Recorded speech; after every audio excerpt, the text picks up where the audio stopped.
I think it's not a great idea to short sa high agad.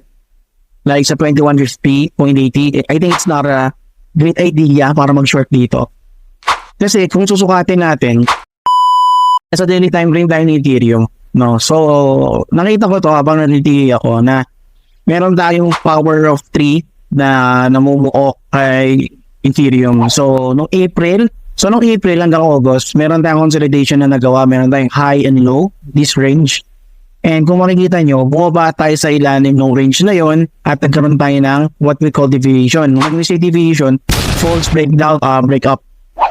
So nakita nyo, nagstay sa ilalim for like August hanggang October, no?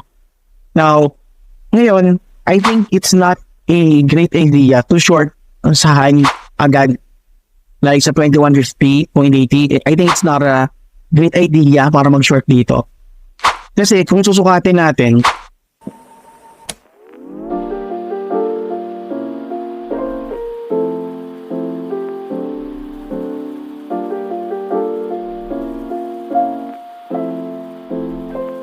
so kung mapapansin nyo, nasa ilalim tayo ng 0.5 which is 22.31, no? Ibig sabihin nasa discount tayo, mura pa sa Ethereum sa daily time frame. Ngayon, pag pumunta tayo above 22,000 or 2,231.30, doon ka magkaroon ng interest na tingnan mo kung baka pwede ka na mag-short sa premium zone, no? Kasi nga mahal na for me, no?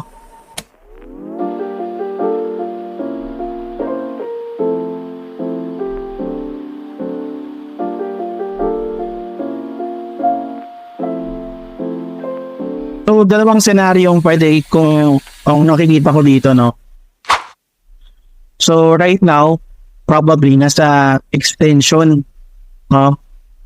Extension si Ethereum.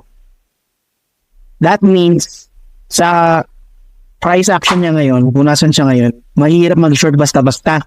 First scenario is, mag-go here sa POI natin and target this sell-side liquidity, no? Target this 882. Pupunta siya dito sa 2758.75 hanggang 3580.11.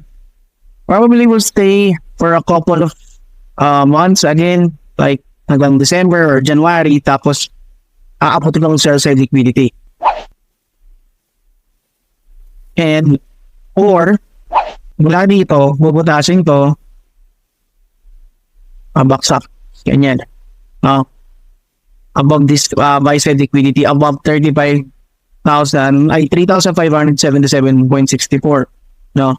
Kaya din ganyan yung scenario. Magkakaroon ng deviation dito, mag-i-stay ng ilang araw, magkakaroon ng pick up, mag-i-stay sa taas, itong 3,577.64, para siyang fake breakout, no?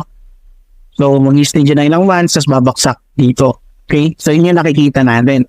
So, kung naka-hold ka sa Ethereum, so basically, either way, meron pang itata sa Ethereum for me, no?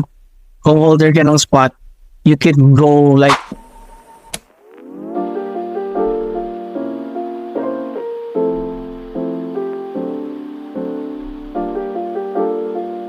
so for me, kung nakabili ka kay Ethereum noong last year, 2022, I think magandang mag-partial TP na hanggat maaari mula siguro dito na sa 2758.75, tapos TP to ka dito sa 3,580.11.